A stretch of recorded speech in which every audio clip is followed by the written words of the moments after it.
So the next day opens up and the Browns are on the clock at 126 in the fourth round.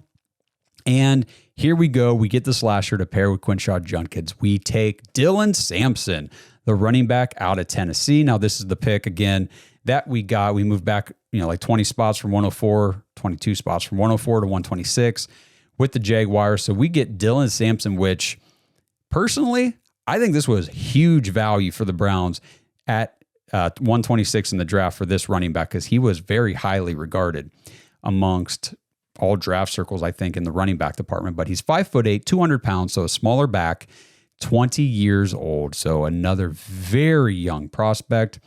And what you like to see are these really, really young prospects who have just immense college production already under their belt. Like they broke out at an early age. They dominated at an early age. They are football players, good ones. Dylan Sampson in 2022, he played, I'm sorry, did I even say running back out of Tennessee? I don't remember. I'm getting so ahead of myself.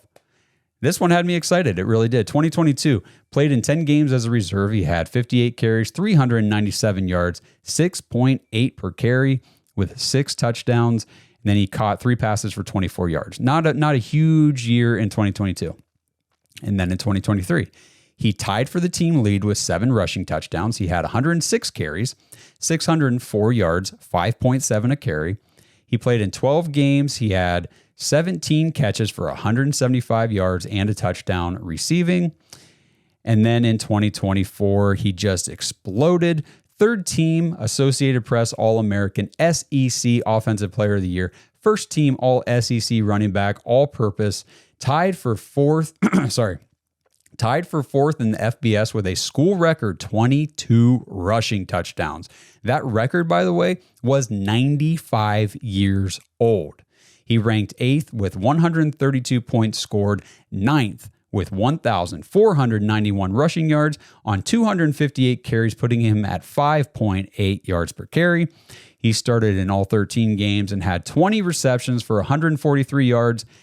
Didn't catch any touchdowns, but that's okay because, like I said again, school record 22 rushing touchdowns. We just added a 22 rushing touchdown running back and a 14. What was it? Well, last year was 14, and then the year before was 15. The year before that was 16 for Quinshon Judkins. So we got 2 running backs who know how to get into the end zone.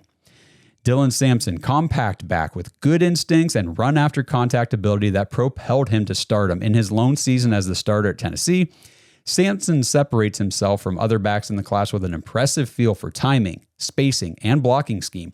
He sees lane development in real time and is disciplined to stay on the design track, but he can flip a switch and improvise when traffic mounts. He can wiggle around tacklers or break free from their grasp. Ball security and pass protection improvement will be early priorities for his next coaching staff, but Sampson plays with the instincts of a seasoned veteran and has the talent to build on what he started in 2024. NFL Draft Profile had a 2nd or 3rd round grade on Dylan Sampson. We get him in the 4th round. They comped him to Brian Westbrook. Huge value for the Browns here. Dylan Sampson, this is what they were talking about in the profile. 929 yards after contact. That was the 5th most in college football last year. 929 yards after he got hit for the first hit. Insane. That's what you love to see. 3.6 yards after contact per attempt. That was the 12th most in college football. So again, you're looking at a guy who he can give you big plays, big numbers on lower volume. This is what we wanted out of Travion Henderson, but we got the same sort of capabilities in the 4th round rather than the 2nd. We got the high efficiency thumper with speed. I think that's probably why the Browns took Judkins where they did. He's a 3-down skill set, a bruiser with speed.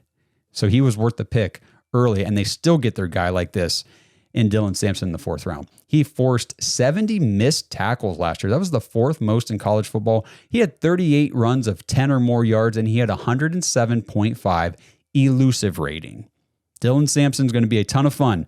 The Browns just got a brand new 1-2 punch in the backfield with Judkins and Sampson, and man, I cannot wait to watch it. We will talk later this week with Blake and Justin about what this might mean for the futures of Nick Chubb and Jerome Ford. But man, I could not be more thrilled with the Browns double dipping at running back. And these are the two prospects they came away with.